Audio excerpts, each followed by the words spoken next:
Ya estamos acá para compartir esta palabra. El jueves pasado yo quise compartir esta enseñanza. No me fue posible porque situaciones de causa mayor, fuerza mayor, no nos impidieron. No había el caso. Pero lo importante es que el Señor me motivó a compartirla hoy en la mañana. Yo quisiera que algunas personas que no están acá hubiesen estado. Sin embargo, vamos a tratar de llevarles esto a través de esta afirmación que vamos a hacer. Perdónennos tal vez el no estar sustentado técnicamente, pero vamos a hacer lo mejor posible. Vamos a hablar en esta mañana de un tema que se llama enemigos ancestrales del creyente. Enemigos ancestrales del creyente. Y quiero que leamos allí en el libro de Mateo, capítulo número 17, versículo 14. En adelante, vamos a leer allí la palabra. Capítulo 7, versículo 14. Y vamos a ir indicando la lectura allí a la medida que vamos desarrollándola. 7:14 en adelante. Dice la Escritura. Cuando llegaron al gentío, se le acercó un hombre arrodillándose ante él y diciendo: Señor, ten compasión de mi hijo, pues es lunático y padece muchísimo, porque muchas veces cae en el fuego y muchas veces en el agua. Y lo traje a tus discípulos, pero no pudieron sanarlo. Respondiendo Jesús dijo: oh generación incrédula y perversa, ¿hasta cuándo estaré con vosotros? ¿Hasta cuándo os soportaré? Traédmelo acá. Y Jesús lo reprendió, y el demonio salió de él, y el muchacho quedó sano desde aquella misma hora. Entonces los discípulos se acercaron a Jesús aparte y dijeron: ¿por qué no pudimos echarlo nosotros? Pasemos al versículo 20 y 21 de ese mismo capítulo. Y les dice: por vuestra poca fe, porque de cierto os digo que si tuviera fe como un grano de mostaza, dirías a este monte: pásate de aquí allá, y se pasaría, y nada os sería imposible. Amén y amén. Bien, vamos a hablar entonces de los enemigos ancestrales del creyente. Nosotros por excelencia, la excelencia del Dios Todopoderoso, hemos sido delegados a una misión tremenda, que es la de divulgar y de decretar y de instalar, hacer efectiva la palabra de Dios en territorios, en vidas y en el tiempo. Es importante que tenga usted presente eso: en territorios, en vidas y en las personas. O sea, en las vidas y en el tiempo, quise decir. Esas tres cosas básicas. Siempre fue así. Siempre fue así.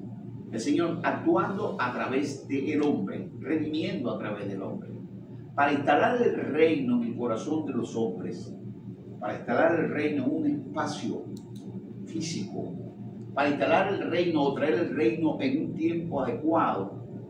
Dios nos llamó, nos levantó. Estos que somos nosotros no carecemos de enemigos. Y yo voy a hablar esta mañana de tres enemigos ancestrales del creyente.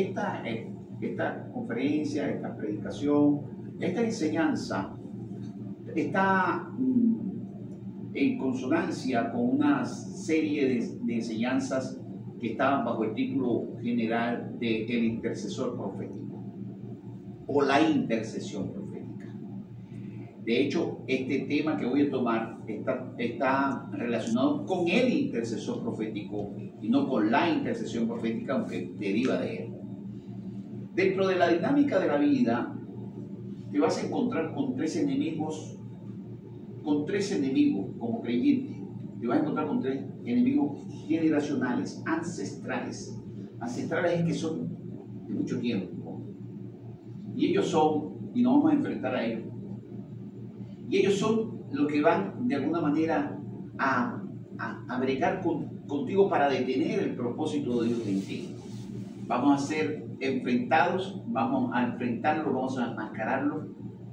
Tienen que ser desenmascarados, tienen que ser detenidos. Y para eso es esta enseñanza de hoy. Estos enemigos ancestrales tienen que ver con el desconocimiento, tratan de traer sobre nosotros el desconocimiento de nuestra identidad. ¿Puede pasarla, por favor? El desconocimiento de nuestra identidad. Ellos nos alejan del propósito, esos enemigos ancestrales. Lo que hacen es traer desconocimiento de nuestra identidad, alejarnos del propósito de vida y paralizarnos y deteriorarnos. Esos son tres caminos que ellos van a venir sobre nosotros con esa intención. Estos enemigos tienen sus raíces, corrientes de influencias espirituales y que son, aunque son influencias espirituales, llegan a ser hasta genéticos, llegan a afectar hasta nuestra genética humana. Y vamos a ver a través de este módulo, no del módulo, pero de esta clase, vamos a ver estos tres enemigos, cómo operan y cómo pueden ser quebrantados. Cómo operan, pero también cómo pueden ser quebrantados. ¿Ok? Es decir, quién son, cómo operan y cómo pueden ser quebrantados. Son tres cosas. La primera de ellas, el primer enemigo ancestral que vamos a enfrentar, y pasamos la lámina. El primer enemigo ancestral que vamos a enfrentar es la incredulidad. La incredulidad. ¿Qué es la incredulidad? Definimos.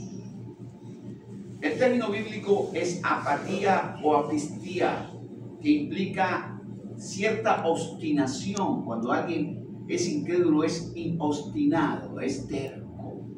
Es alguien que, por más que le digan no, él tiene una resistencia a la verdad.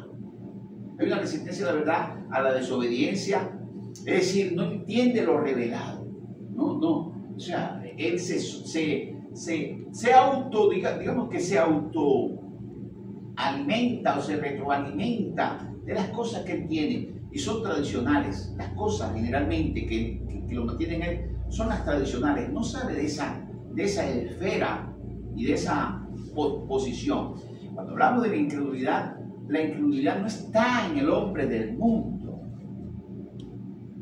La incredulidad no maneja. El mundo entero está bajo incredulidad. Pero la incredulidad de la cual hablamos es la incredulidad que se introduce para limitar al creyente. Cuando hablamos de esa condición, fíjese que el versículo que leímos anteriormente tiene que ver con la incredulidad, no la incredulidad de los que vinieron a traer el muchacho, sino de la incredulidad de los discípulos al no poder hacer lo que tenían que hacer. Es importante tener en cuenta que estamos hablando de enemigos que atacan al creyente. Y uno de ellos es la incredulidad. Es una fortaleza la incredulidad. En 2 Corintios capítulo 10, verso 4 al 5, en la Nueva Traducción Viviente, dice: usamos las armas poderosas de Dios, no las del mundo, para derribar las fortalezas del razonamiento humano, para destruir argumentos falsos. Destruimos todo obstáculo de arrogancia que impide que la gente conozca a Dios. Capturamos los pensamientos rebeldes y enseñamos a las personas a obedecer a Cristo. Fíjense cómo está diciendo la Escritura acá. Ahora, cuando leemos este versículo, hay tres cosas básicas acá. Tres cosas. Porque nuestras armas no son carnales. Voy a decírselo en la otra versión. Porque nuestras armas no son carnales, no son carnales, sino espirituales y poderosas en Dios para destrucción de toda fortaleza. De toda fortaleza, de todo argumento, de toda altivez. Argumento, fortaleza y altivez. Ojo con eso. Fortaleza, altivez. Y miramos nosotros que estos razonamientos, la arrogancia, miren, cuando Eva y Adán estuvieron en el huerto, lo primero que hizo la serpiente fue entablar una conversación con Eva, buscando la manera de despertar en ella su condición de altivez. Fíjense, llevarla al error. Y dice la Escritura que se acercó a la serpiente, con que Dios os dijo, de todo árbol del huerto no podéis comer. Si usted lee, miramos que el planteamiento que se hace es un planteamiento de sacarla del contexto real de la palabra. Y ella no la sacó, sino que ella dijo, no nos ha dicho que no comamos de todo árbol del huerto, nos ha dicho que el día que comamos del árbol de la ciencia del bien y del mal, moriremos. Y entonces viene el enemigo y le dice, no es así. ¿Sabe Dios que el día que comas del árbol de la ciencia del bien y del mal serás semejante a Dios? Como comas del árbol, serás semejante a Dios conociendo el bien y el mal. Es decir, es un argumento que busca levantar la altivez. ¿No? O sea, quiere decir que él me dijo que no comiera para que no sea como él, levantar la altivez. Todo argumento que trae el enemigo lo que busca es levantar rebeldía y altivez en nosotros. Entonces, cuando se levanta el argumento, ella entonces vio el fruto, miró que era bueno y lo comió. O sea, ¿a qué la llevó la altivez? ¿A qué la llevó el argumento? Lo primero que se maneja es un argumento. Lo primero que maneja el enemigo es un argumento. Un argumento que te lleva a la altivez. ¿Y el altivez te lleva a dónde? A una fortaleza. Te toma y te mete en una fortaleza. ¿A qué fortaleza llevó esta palabra del enemigo a Adán y a Eva? Lo llevó a la fortaleza de la incomunicación con el Dios del hogar. La incomunicó totalmente. Una fortaleza es el lugar más fuerte de un palacio. Cuando se tomaba a un prisionero importante, se llevaba al palacio y había un lugar fuerte, un lugar más allá, más profundo, es decir, menos accesible. Ese lugar fuerte, ahí encerraban al prisionero, de tal manera que si venía el enemigo y atacaba, le costara llegar hasta esa persona. Pues la Biblia dice que nuestras armas son poderosas en Dios para la destrucción de todo argumento, de toda altivez y de toda fortaleza que se levanta contra el conocimiento de Dios. No se levanta contra otra cosa, sino contra el conocimiento de Dios. Y no tienen conocimiento los que están afuera. Somos los que estamos aquí adentro los que tenemos conocimiento. Se levanta contra todo conocimiento de Dios para llevar cautiva a obediencia a esa persona nuevamente. Pero llevarla, sacarla de la cautividad, de la rebeldía, de esa línea de pensamiento y traerla nuevamente cautiva a Cristo. Volverlo a liberar. La liberación que ofrece el Señor es una liberación en Cristo. No es una liberación, no en libertinaje, es la liberación. Por eso la Escritura dice, al que el Hijo del Hombre libertare, será verdaderamente libre. ¿Ok? Entonces es una fortaleza mental. Mire, los argumentos del enemigo, el arrastrarnos, son líneas de pensamiento que se crean en nosotros. Líneas de pensamiento. Cuando caemos en eso, tu línea de pensamiento te va a llevar a desobedecer, a cuestionar. Apartemos la desobediencia como un elemento, diríamos, compulsivo. No es una desobediencia compulsiva, sino una desobediencia teórica. ¿Qué diferencia hay? Que la desobediencia compulsiva es la que tiene aquel que no ha conocido al Señor. Pero la desobediencia razonada es la del creyente, entre comillas. Es la que ha creído. Porque comienza el argumento. Tiene que haber un argumento. ¿entiendes? Y ese argumento te arrastra a una línea de pensamiento y se convierte en un patrón de conducta. Se convierte en que eso va a transmitir. Eso no solamente es que me van a ver los hijos míos y van a imitarlo. Y se hace generacional. Se hace generacional. Ese es un enemigo ancestral, la incredulidad. Estamos identificando la incredulidad como tal. Pasemos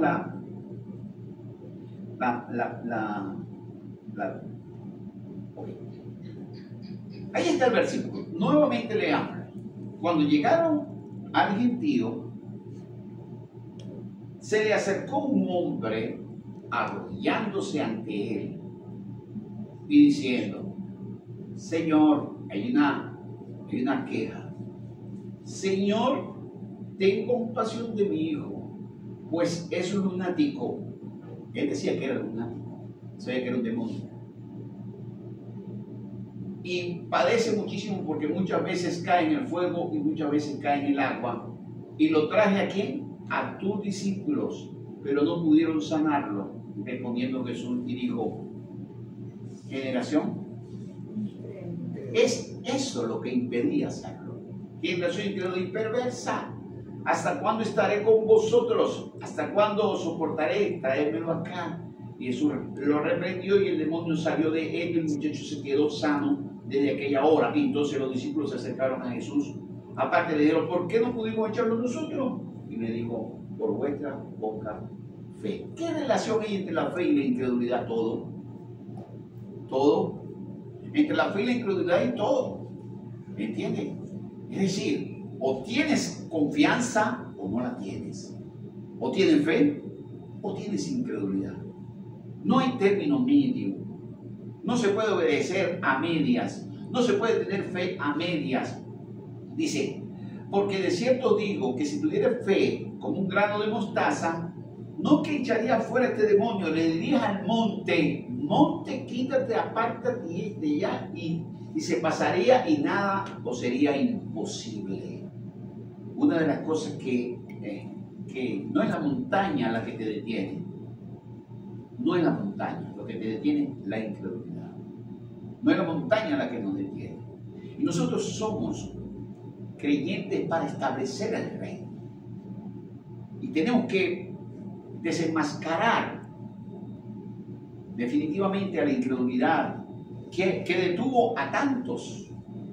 Y que en los héroes de la fe, en el capítulo número 11 del libro de Hebreos, se nos habla de hombres que estuvieron caminando en la fe, pero todos ellos, o la gran mayoría de ellos, en algún momento experimentaron y tuvieron que batallar con la incredulidad. En algún momento, y no será distinto contigo, no será distinto con nosotros. Necesitamos tener herramientas para poder combatir y poder superar a este hombre fuerte del cual nos habla Lucas capítulo 11, versos 14 al 23. Ahí le van a quedar esos versículos para que usted pueda revisarlo. Ok, ¿cuál es el efecto de la incredulidad? Vamos a la próxima lámina. ¿Cuál es el efecto de la incredulidad? El efecto de la incredulidad. Número 1, te aleja de la respuesta de fe obediente. Te aleja de la respuesta de la fe obediente. Yo les he dicho que la fe tiene dos aspectos. La fe pisti, que es en el griego, y la fe emuná, que es en el hebreo. La fe pisti, pero no porque sea hebreo, porque sea griego, no, sino el sentido que tiene. Cuando se habla de fe pisti, se habla de una fe que tiene conocimiento. Y hace falta conocimiento, y yo sé que con un serrucho yo puedo cortar una tabla. ¿Verdad? Yo puedo cortar una tabla. Y con confianza voy, tomo el serrucho y hago el trabajo. ¿Cierto? Eso, ahí se emplea fe, por supuesto que sí. Porque mi acción es buscar el asunto y hacerlo, obedientemente, hacerlo. Eso es fe pisti. Fe pisti es el hecho de poder ir a un lugar sabiendo que voy a llegar a través de un transporte que me va a llevar a ese lugar. Voy a llegar. Eso necesita fe y se llama pisti. Pero la fe emuná es la fe que no conoce a dónde va y sin embargo obedece el ir. ¿A dónde? No sé. ¿A dónde el Señor me lleva? Sal de tu tierra y de tu parentela a la tierra que yo te mostraré, que es Abraham. ¿Entiendes? Cuando Jacob salió de la casa de su padre, le dieron una dirección y él se fue obediente, nunca había recorrido ese camino. La fe es un camino que no he recorrido, pero que creo que el que me indicó cómo hacerlo me va a llevar y me va a sustentar. Esa es la fe. El efecto es que la incredulidad te aleja de esa fe obediente. ¿Qué alejarte de esa fe obediente? No te permite que disfrutes de la paternidad celestial. ¿Entiendes? Porque, fíjese, el hijo pródigo no pudo seguir disfrutando de su padre. ¿Por qué? ¿Por qué? Porque se fue, se alejó, quería vivir perdidamente, vivir su vida, ¿me entiendes? Y se aleja y nos alejamos. Y la incredulidad trata de alejarnos de nuestra paternidad celestial. La incredulidad pone un velo sobre nosotros. Y lo que debería ser lógico y sencillo espiritualmente, deja de serlo.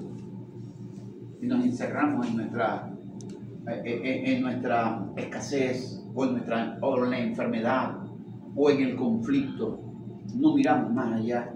Solo creemos que ese es el asunto, lo que está delante de mí, y no levantamos la vista para mirar lo que el Señor tiene para nosotros. No miramos que tal vez esto es un espacio de tiempo definido, concreto, pero que no es el final, sino que es un espacio de tiempo inmediato que puedo superar, y lo puedo superar si creo. Al que cree, todo le es posible. El creyente necesita saber que el efecto, cuando tú veas que algo te está metiendo de alguna forma pesimismo, te hace pesado el asunto, despierta. Despierta, porque es la incredulidad como enemigo ancestral que no atacó a Fernando ni atacó a Javier, que ataca y ha atacado hombres como Abraham, Isaac, como Jacob y hombres de fe. Los atacó y no va a dejar de hacerlo con nosotros. Pero nosotros tenemos las armas espirituales más poderosas. ¿Cuántos dicen amén? Amén. Estamos creyendo esa palabra. O sea, el velo de estupor que cae nubla nuestro entendimiento, nubla nuestro panorama profético. Wow. Tú tienes un panorama profético. Tú no eres un dado que tirar. A ver cuánto sale. Tú tienes un panorama profético. Tú fuiste establecido sobre la tierra con un propósito. Tú fuiste establecido en la tierra para ser. Para ser, no hacer, hacer. Porque lo importante para Dios no es que tú hagas, sino que tú seas. Es más importante ser que hacer. Si soy, podré hacer, pero si hago, tal vez no sea. Hay una diferencia allí. Entonces, tu identidad, que es una de las cosas que hablamos anteriormente, tu identidad tiene que ser resguardada. Y tú eres un creyente, diga conmigo, soy un creyente. Bueno, como creyente tú tienes que ser resguardado en esa identidad. ¿Qué efecto tiene entonces el enemigo ancestral, que es la incredulidad? Hace que te vuelvas obstinado e irreflexible, obstinado. No te aguanta nadie, ¿entiendes? Eres irreflexivo, irreflexiva. Y el problema es que te rasca la cabeza y dices, y no entiendes. Porque te has alejado y no hay revelación. Y se te ha bloqueado tu panorama profético. ¿Quién eres? Es lo importante. Tú eres mi hijo, dice el Señor. Yo te he engendrado. Dice, pídeme y te daré los confines de la tierra. Eso es profético. ¿Ok? Gloria al Señor. ¿Qué hace? ¿Qué efectos tiene entonces la incredulidad? Distorsiona el pasado y nubla el futuro. Distorsiona el pasado y nubla el futuro. ¿Entiendes? Esto me pasó por tal cosa y estamos quejándonos de eso. Y cómo sea. Y te ponen en un presente que solamente vive del pasado. Un presente que vive del pasado y que hasta es infructuoso el futuro. No traigáis a memoria las cosas pasadas, ni os acordéis de las cosas antiguas. Yo hago todas las cosas nuevas, dice el Señor. Yo hago todas las cosas nuevas. No traigáis a la memoria las cosas pasadas. no te frustres con las cosas antiguas. Yo hago todas las cosas nuevas. Lo importante es tu presente. Lo importante es lo que Él ha hecho en ti. Eso, cuando tú miras que somos la hechura de la obra de misericordia y de compasión del Señor, por gracia, entonces puedes proyectarte a lo que está delante. Yo sé los pensamientos que tengo acerca de vosotros. Pensamientos de paz, Él piensa en ti. Pensamientos de paz y no de mal, para daros el fin que esperáis. ¿Qué estás aguardando? ¿Qué esperas? ¿Que se abran puertas? ¿Que el Señor ponga de alguna manera cosas que a tu mano puedan llegar desde el punto de vista afectivo, desde el punto de vista económico, desde el punto de vista, no sé de qué punto de vista, pero si estás aguardándolo, al que cree todo lo es posible, si te puedes abrir paso, y Dios no tiene cosas malas para ti, tiene pensamientos de paz y no de mal. Los pensamientos de Él son buenos para darte el fin que tú esperas. Él quiere darte lo mismo que tú quieres obtener, solo que Él tiene una metodología para que llegues allí. A través de distintas situaciones tal vez debemos llegar allí, otros llegan más fácil, otros llegan más difíciles, pero es que aquel no necesitó tantas situaciones difíciles. Tal vez yo tengo ciertas cosas que Él quiere trabajar en mi vida para poder alcanzar lo que quiero alcanzar, pero no puedo dejarme que el enemigo se trate de la incredulidad tenga un efecto sobre mí que nuble mi futuro, que nuble mi pasado. Israel es el gran ejemplo de la incredulidad.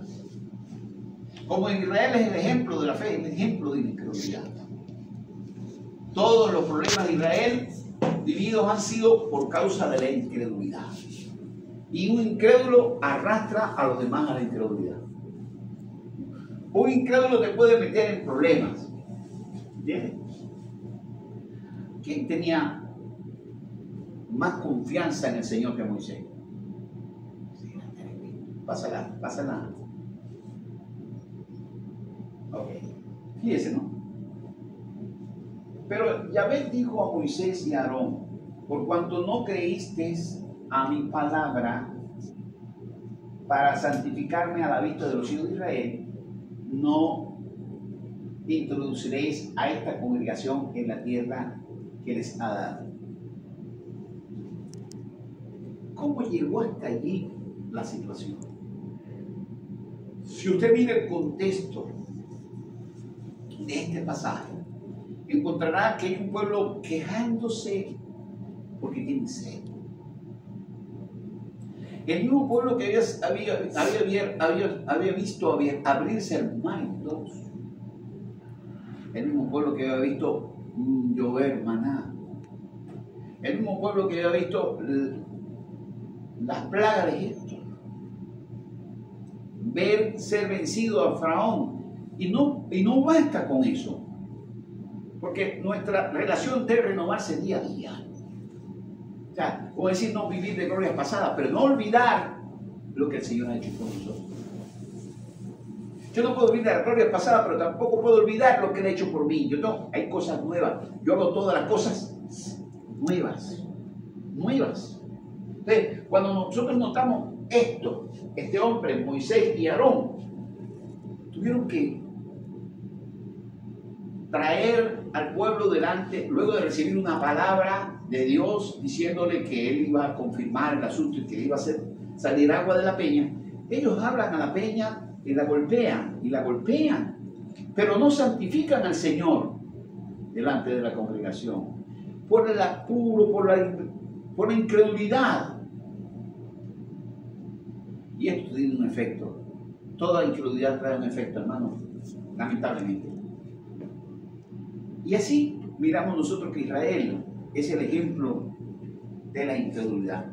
Dice: entonces lo rodearon los judíos y dijeron: ¿hasta cuándo nos turbas el alma? Dinos claramente si tú eres el Mesías. Esto está relacionado con el Mesías en el libro de Juan, capítulo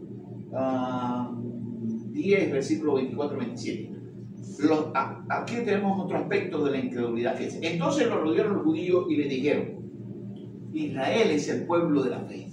Escuche bien, aquí está hablando el pueblo de la fe. Entonces lo rodearon los israelitas, los judíos, y le dijeron: ¿hasta cuándo nos turbas el alma? Dinos claramente si tú eres el Mesías. Y Jesús le respondió: os dije y no creéis. Os dije y no creéis. ¿Entiende? O dije y el Señor no puede hablar. El Señor y no creer. Las obras que yo hago en el nombre de mi Padre, estas dan testimonio de mí, pero vosotros no creéis, porque no soy de mis ovejas. Mis ovejas oyen mi voz, yo la conozco y me siguen. El que es de Dios va a seguir la palabra. El que es de Dios va a creer. El que es de Dios va a sucumbir a su altivez, a su arrogancia, a su credulidad. Va a ser tratado. Y es hora de reflexionar en cuanto a esto. Es hora de levantarnos. Es hora de tomar, como dice la Escritura, poner las manos sobre el arado.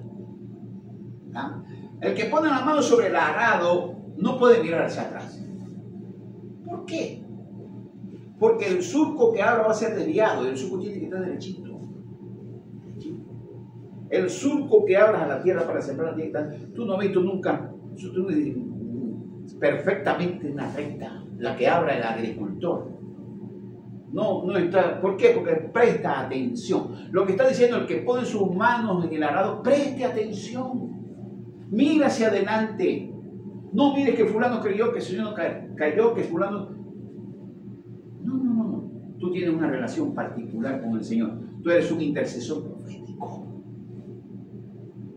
Y tienes que estar a cuenta con tu Señor. Pásala, por favor. Ahora, la tercera parte es cómo se quebranta. Cómo se quebranta la incredulidad. Eso es lo importante, ¿ok? Que un enemigo central, sí. ¿Qué hace? Pero ¿cómo se quebranta? ¿Cómo se quebranta? Y ahí hablamos de una cosa que es la importancia de la palabra revelada. Usted puede tener el Salmo 91 abierto en su casa para que les espante los fantasmas. Salmo 90, 91, ese que dice escudo, el Señor es mi escudo alrededor. Ese, ¿cómo que dice el Salmo 91? ¿Qué? Yo no me acuerdo. ¿Cómo dice el Salmo 91? A ver, que muchos lo abren en su casa. El que habita al abrigo de Jehová morará los obras del Potente. ¿Ese? De ellos Jehová, esperanza mía, castillo mío de Jacob. Eso. Todo eso puedes tú sabértelo hasta de memoria.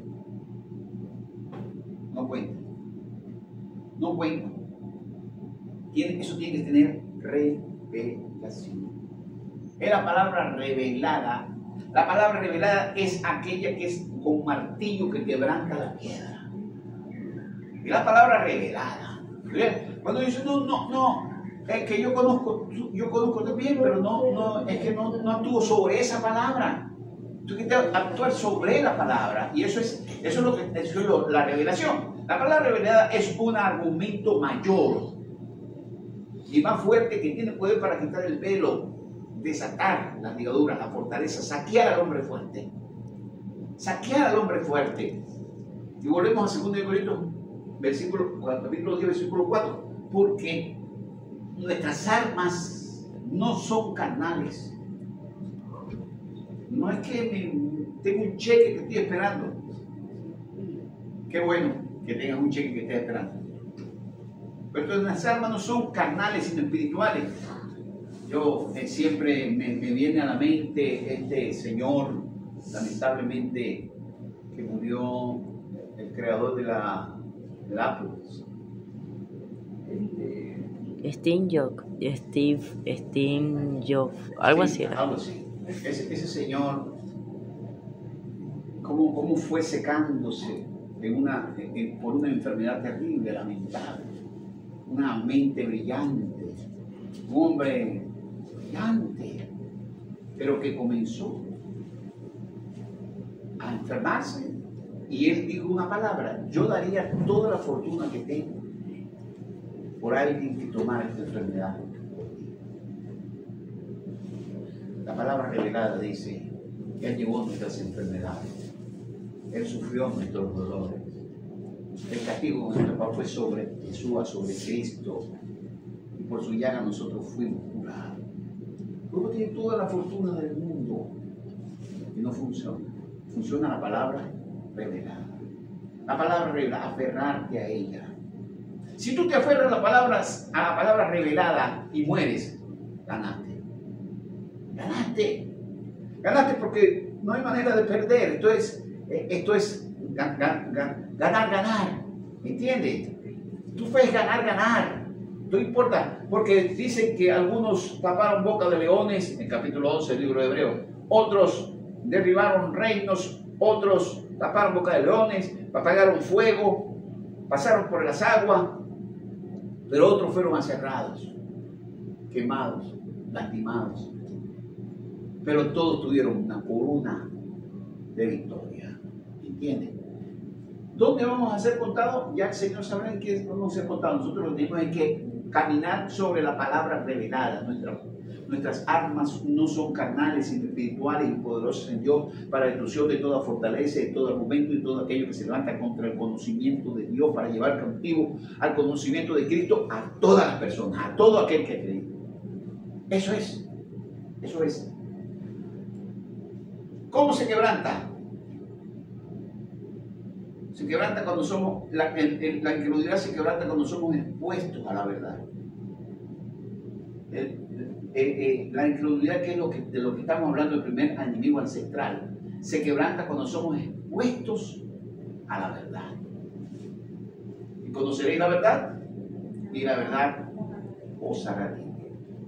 Para suplantar los argumentos satánicos y humanos, el Padre Celestial nos da su palabra. Argumentos satánicos y humanos. Hay argumentos satánicos y hay argumentos humanos. ¿Cuándo sé yo que un argumento es satánico o un argumento es humano?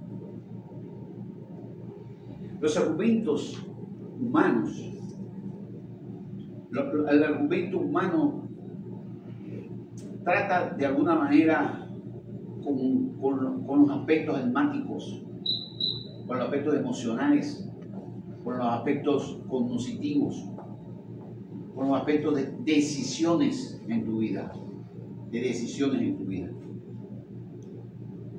Cuando la Escritura habla de estas cosas, dice: he pecado contra el cielo y contra ti. Una cosa es pecar contra el cielo y otra es pecar contra el hombre. Son dos cosas distintas. Cuando David, tomando la figura de David, toma a Betsabé como mujer, él está pecando contra quién? Contra su prójimo,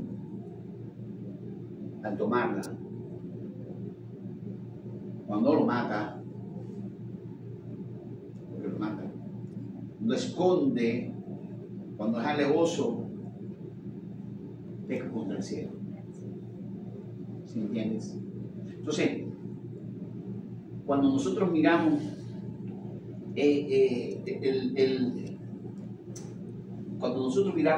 esta situación, este proceso de argumentos, el argumento lógico de que no se puede porque no, la lógica de alguna manera te lleva a la complicidad de la impotencia. Y la complicidad con la impotencia es falta de fe, falta de palabra revelada. La complicidad con la impotencia. Tomás tenía una complicidad con la impotencia. Su incredulidad lo llevó a dudar, ¿me entiendes? Lo llevó a dudar de que lo que le decían sus hermanos. Y dijo: si yo no lo veo, y no veo al frente y meto mi mano en el costado de sus heridas, yo no voy a creer. ¿Sí me entiende? La siguiente vez que el Señor se aparece a los discípulos, ahí está Tomás. Y viene a Tomás el mínimo de una vez. Dice: Tomás, ven, mete tu mano en mi costado y no seas incrédulo, sino creyente. No incrédulo. Entonces, la asociación con la incredulidad es motivada por la falta de palabra revelada. ¿Qué palabra tenía que sustentar a Tomás La palabra que él le había dicho, es necesario que el Hijo del Hombre descienda a lo más profundo de la tierra y como se cumplió con Jonás, él sea levantado el tercer día. Y le estaba hablando de una palabra, pero no había revelación. Hay una palabra para mí, pero ¿de qué vale si no hay revelación? Tengo que buscar su revelación. ¿Cómo se quebranta? Cuando yo soy expuesto a la verdad bíblica. Ahí está Hebreos 4:12, 1:3, Proverbios 4:20, 21. Y por último, ¿cómo se quebranta? Al decidir renovar la mente. Romanos 12:1. ¿Qué dice? 12:1 y 2. Romanos 12:1 y 2 nos va a decir la escritura allí. No os conforméis a este siglo. Antes dice. Someteos a toda autoridad. Léame Romanos 12:1. Romanos 12:1. Romanos 12:1. Que lo tenga más rápido. A ver. Así que, hermanos, os ruego por la misericordia de Dios que presentéis vuestros cuerpos en sacrificio vivo, santo, agradable a Dios, que es vuestro culto racional. Ok, fíjense cómo dice.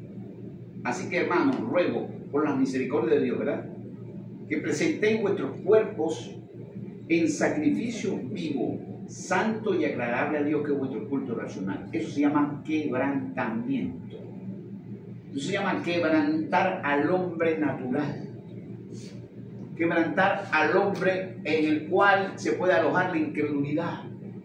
El hombre espiritual va a creer, el hombre de la carne no va a creer. O va a creer con dudas, o va a creer hoy, mañana no. Va a ser inconstante, como la ola del mar. Así va a ser. Así que, hermanos, ruego por la misericordia de Dios que presentéis vuestro cuerpo en sacrificio vivo, santo y agradable a Dios, que es vuestro culto racional. Y luego dice, y no conforméis este siglo, sino transformados por medio de la renovación de vuestro entendimiento, vuestra mente, para que podáis comprender cuál sea la buena voluntad de Dios, agradable y perfecta. El hecho es que pasa por un quebrantamiento, por una entrega, por una santidad, para luego entrar en no conformarme. Es que me van a dar, es que el mundo me va a ofrecer. No te conformes, no conforméis en este siglo, sino transformados por medio de la renovación de vuestro entendimiento. Una vez allí podáis comprender cuál sea la buena voluntad de Dios, agradable y perfecta. Para poderla entender, para poder llegar a esa conclusión, necesito revelación. Para tener revelación necesito quebrantamiento de mi yo, quebrantamiento, ponerme en el altar, dejarme comer en el altar. En el altar algo tiene que morir. El altar no es un asunto, no es una sala de exposición. No es una sala de exposición de cuadros que se han hecho. No. El altar es un lugar donde algo tiene que morir. Algo tiene que morir. Se trajo para morir. Presentad vuestro cuerpo en sacrificio vivo, santo, agradable a Dios, que es vuestro culto racional. Y no conforméis a este siglo, sino transformados por medio de la renovación de vuestro entendimiento, para que podáis comprender cuál sea la buena voluntad de Dios, agradable y perfecta. ¿Cómo se quebranta? Por la impartición de la palabra revelada, al ser expuesto a la verdad y al decidir renovar la mente. Y entramos entonces en una conclusión. El primer enemigo ancestral del creyente es la incredulidad. Ella va a venir como para acecharnos, para limitarnos, y la manera, la forma como tenemos que enfrentarla es a través de la palabra revelada a nuestra vida. Para tener palabra revelada, como dije anteriormente, necesitamos quebrantar nuestro yo. Vamos a orar. ¿Pueden tener la invitación?